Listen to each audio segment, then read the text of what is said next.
Shalom, bien-aimés dans le Seigneur, je me réjouis de vous retrouver en ce moment pour aborder avec vous ce message, cet enseignement sur la destinée.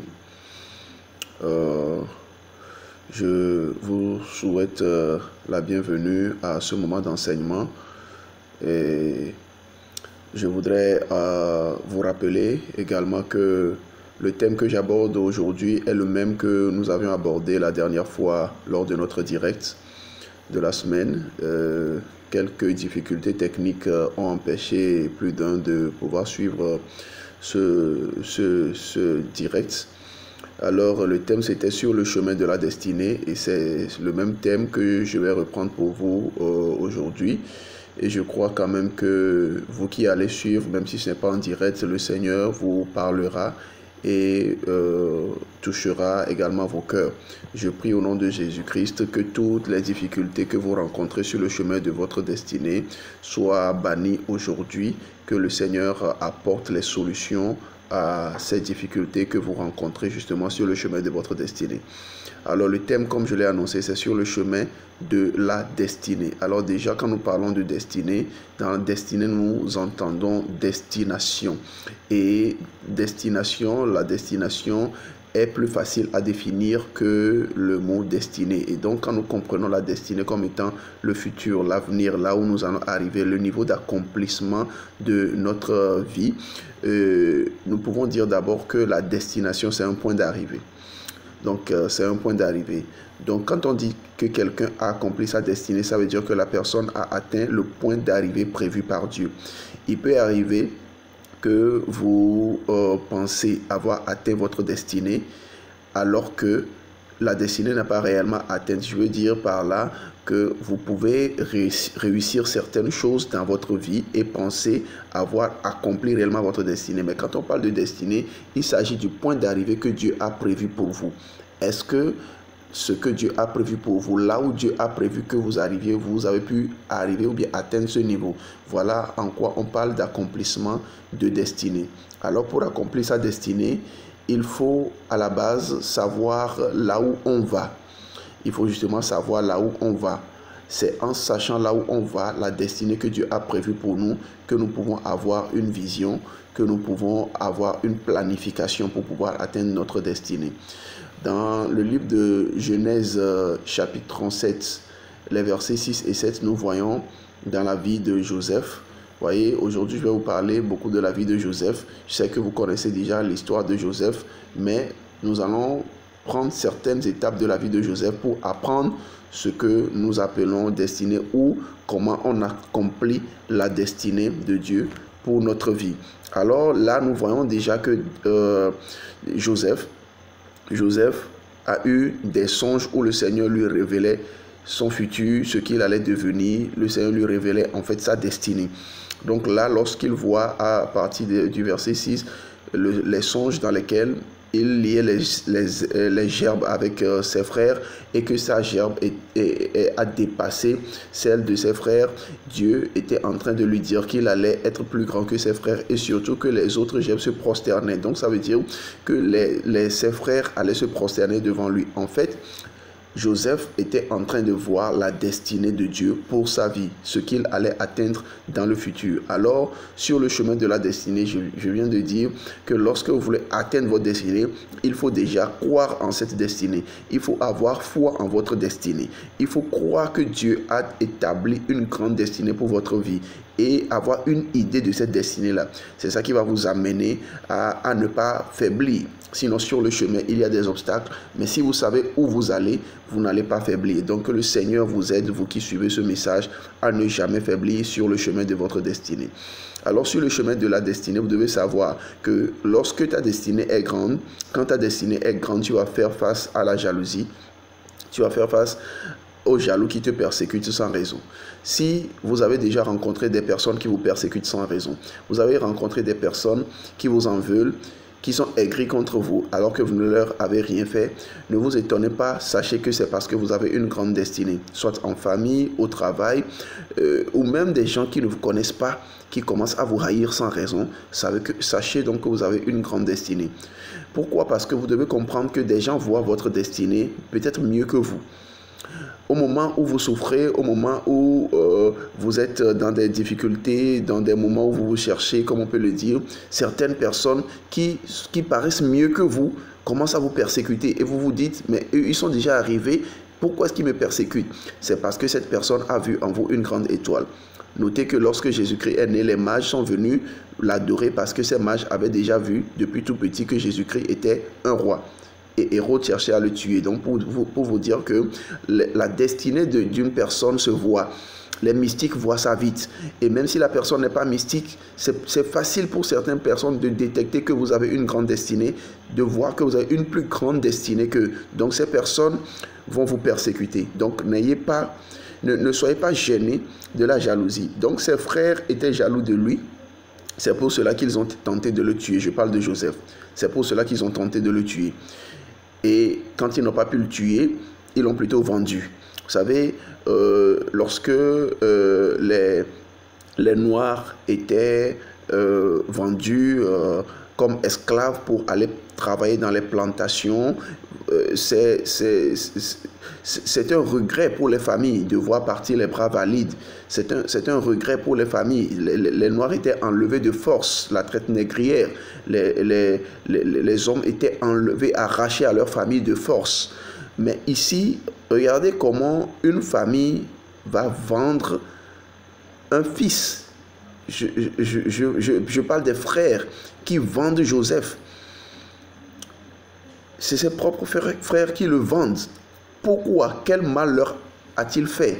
Simplement parce qu'il a une grande étoile, simplement parce qu'il a une grande destinée. Comprenez que lorsque vous avez une grande destinée, les gens vont vous envier. Vous aurez des jaloux sur votre chemin qui feront tout pour que vous n'y arriviez pas. Mais le Seigneur vous fera grâce au nom de Jésus-Christ. Parce qu'ils ont tout fait, mais ils ont mis Joseph simplement sur le chemin de sa destinée. Et la jalousie vous mettra sur le chemin de votre destinée. La jalousie ne vous détruira pas, mais vous mettra sur le chemin de votre destinée au nom de Jésus-Christ. Alors, un autre problème que vous allez rencontrer sur le chemin de votre destinée, c'est le rejet. C'est le rejet. Vous imaginez que les frères de Joseph ont pris sa tunique, ont tué un bouc et ont trempé sa tunique dans le sang du bouc.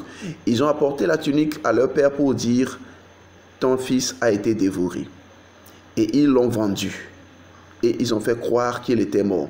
Vous voyez que dans leur tête, dans leur raisonnement, ils auraient souhaité même que Joseph ne soit pas dans la famille. Ils auraient souhaité qu'il ne naisse pas. Ils auraient souhaité qu'il soit mort. Ils auraient souhaité qu'il soit mort.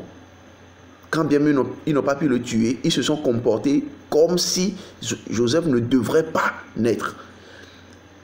Je viens de dire que Joseph ne leur a rien fait. En fait, son seul problème, c'est sa destinée, sa grande destinée. Donc, ils l'ont rejeté, en fait, parce qu'il était plus grand qu'eux. Si vous êtes plus grand que des personnes autour de vous, sachez que vous allez vivre le rejet. Parce que ces personnes auraient souhaité que vous n'existiez même pas. Mais vous existez et celui qui vous a créé, celui qui vous a donné la vie, celui qui a permis que vous soyez là, il a préparé de grandes choses pour vous et il veillera à ce que cela s'accomplisse au nom de Jésus-Christ. Il veillera que votre destinée s'accomplisse. Alors, ne vous laissez pas aller au découragement parce que les gens ne vous aiment pas. Dieu vous aime et il vous fera grâce. Autre chose, c'est la trahison. La trahison, quand nous parlons de trahison, nous parlons du fait qu'on mente dans votre compte, qu'on dise que vous avez fait des choses alors que vous ne les avez pas faites. Vous savez, la femme de Potiphar a dit que Joseph a tenté d'abuser d'elle. Ce n'était pas vrai, mais Joseph a fait de la prison pour ça. Il a fait de la prison tout simplement parce qu'il a été trahi. Mais si vous vivez une situation de trahison pendant que vous m'écoutez, vous avez été trahi par un proche, une personne que vous aimez, une personne en qui vous aviez confiance, vous a trahi, laissez-moi vous dire que lorsque Joseph a été trahi, il a été envoyé en prison, mais c'est de la prison que Pharaon a envoyé le chercher. Alors, la trahison a permis à Joseph d'être à l'endroit où il fallait, au moment où il le fallait. Alors que la situation que vous vivez aujourd'hui vous permet d'être dans les conditions qu'il faut. Que ce que vous traversez aujourd'hui vous mette dans les conditions nécessaires pour que vous puissiez justement atteindre votre destinée. On ment, on dit des choses sur vous que vous n'avez pas faites, ne vous inquiétez pas. Lisez l'histoire de Joseph et vous verrez comment ça se passe. Vous verrez que la trahison n'a fait que l'envoyer vers sa destinée. Alors, si vous êtes conscient d'être sur le chemin de votre destinée, il faut que vous preniez courage aujourd'hui. Je vous exhorte à vraiment prendre courage parce que la maison de Potiphar était bien. Ça a permis à Joseph d'oublier le mal que ses frères lui ont fait. Ça a permis à Joseph d'oublier la maison de son père parce qu'il a souffert entre les mains de ses frères. La maison de Potiphar, la Bible dit que Potiphar lui a confié toute sa maison et Joseph, Dieu faisait prospérer les activités entre les mains de Joseph. Donc c'était bien pour Joseph. Arrivé là-bas, vous pouvez déjà croire que vous avez atteint votre destinée. Si vous vivez une situation pareille, vous pouvez croire que vous avez atteint votre destinée parce que vous avez déjà traversé des étapes et le Seigneur vous a consolé. Mais ce n'est pas encore là votre destinée. Vous devez aller de l'avant. Et pour aller de l'avant, vous devez vivre la trahison. Pour aller de l'avant, vous devez être rejeté. Pour aller de l'avant, vous devez traverser des persécutions. Pour sortir de ce confort, il faut sortir de la maison de Potiphar pour arriver en prison, parce que c'est de la prison qu'on viendra vous chercher pour vous amener dans la gloire. Alléluia. Je parle à quelqu'un en ce moment, ce matin ou ce soir, en fonction du moment où vous me suivez. Je parle à quelqu'un, je m'adresse à quelqu'un. Vous avez vécu des situations, de bonnes situations, en fait des situations confortables. Vous avez été dans une situation d'aisance, mais à un certain moment, vous vous rendez compte que ça ne va plus. On dirait que Dieu vous a oublié. Je voudrais vous dire que l'aisance que vous avez connue dans le passé, c'est la maison de Potiphar. Mais votre destinée se trouve auprès de Pharaon, et pour arriver auprès de Pharaon, pour atteindre Pharaon, il faut être rejeté, il faut être trahi, il faut faire de la prison. Alors acceptez la situation que vous vivez comme étant une prison, mais de cette prison, je prophétise au nom de Jésus-Christ que l'on viendra vous chercher pour vous amener à la gloire. Alléluia. Et écoutez, la dernière chose que vous allez traverser, en fait, il y en a sur le chemin de la destinée, il y a plusieurs difficultés que vous allez traverser, mais le dernier que j'ai pour vous ce soir, c'est l'oubli. Joseph a expliqué les songes au panetier et au chef de l'échanson, au chef des échansons. Alors il a dit à l'échanson, lorsqu'il sortira, qu'il se souvienne de lui. L'échanson l'a oublié. Bien-aimé dans le Seigneur, certaines fois, il faut qu'on vous oublie. Parce que si l'échanson s'était rappelé de Joseph, s'il était sorti et qu'il avait plaidé sa cause, qu'il avait utilisé ses relations pour faire sortir Joseph de prison, Joseph allait sortir pour devenir quoi? Parce qu'il n'a plus de poste dans la maison de Potiphar. Il sortirait, il ne pourrait plus aller chez Potiphar. Il irait où finalement? Il sortirait pour devenir un vagabond. Alors si la solution ne vient pas encore, si votre problème ne trouve pas encore de solution, sachez que si vous sortez de votre problème aujourd'hui, vous sortirez vagabond. Mais le Seigneur est en train de vous préparer une place auprès de Pharaon. Et lorsque la place a été prête, dans Genèse chapitre 41 au verset 9, l'échanson a dit, aujourd'hui je vais rappeler le souvenir de ma faute. Lorsque le moment viendra, le Seigneur fera en sorte que celui-là même qui vous a oublié se souvienne de vous. Et je prie pour vous en ce moment, je prie dans le nom de Jésus-Christ, que si on vous avait oublié, que l'on ne se souvienne pas de vous tant que l'heure n'a pas encore sonné. Parce que si on se souvient de vous tant que Pharaon ne vous a pas encore réclamé, vous sortirez pour devenir vagabond. Dieu ne vous a pas créé pour devenir vagabond. Dieu ne vous a pas créé pour devenir chômeur. Dieu ne vous a pas créé pour rester célibataire, mais Dieu vous a créé pour avoir une grande destinée. Votre foyer sera un foyer admirable. Votre emploi, votre vie professionnelle sera exemplaire et admirable. Votre ministère sera un ministère d'impact.